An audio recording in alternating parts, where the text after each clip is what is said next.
বুধবার গোপালগঞ্জে জাতীয় নাগরিক পার্টি এনসিপির সমাবেশ ঘিরে আওয়ামী লীগ নেতাকর্মীদের হামলা, ভাঙচুর ও আইন শৃঙ্খলা বাহিনীর সঙ্গে দফায় দফায় সংঘর্ষে 4 জন নিহত হয়। আহত হয় সাংবাদিক সহ শতাধিক ব্যক্তি। এ নিয়ে সচিবালয়ে স্বরাষ্ট্র উপদেষ্টা সাংবাদিকদের বলেন, হামলায় জড়িতদের ছাড় দেওয়া হবে না। গোয়েন্দা তথ্যের ঘাটতির কথাও স্বীকার করেন স্বরাষ্ট্র উপদেষ্টা। গোয়েন্দাদের যে তথ্য ছিল এত পরিমাণ যে হবে ওই তথ্যটা হয়তো ছিল।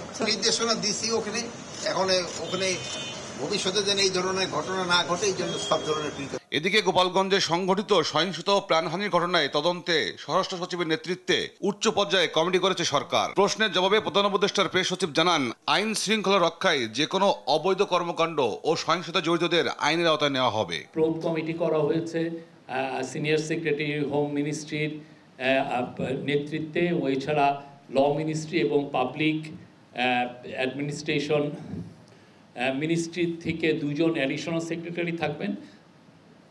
এরা 3 জন 14 দিন তাদেরকে দেওয়া হয়েছে ইনভেস্টিগেট করে তাদের রিপোর্টটা চিফ অ্যাডভাইজারের অফিসে সাবমিট করবেন। 3 সদস্যের কমিটিকে যথাযথ তদন্ত করে 2 সপ্তাহের মধ্যে পূর্ণাঙ্গ প্রতিবেদন প্রধান উপদেষ্টা দপ্তরে জমা দিতে নির্দেশনা দেওয়া হয়েছে। আজকে উপদেষ্টা পরিষদের তৌফিক মাহমুদ মুন্না, দেশ টিভি, ঢাকা।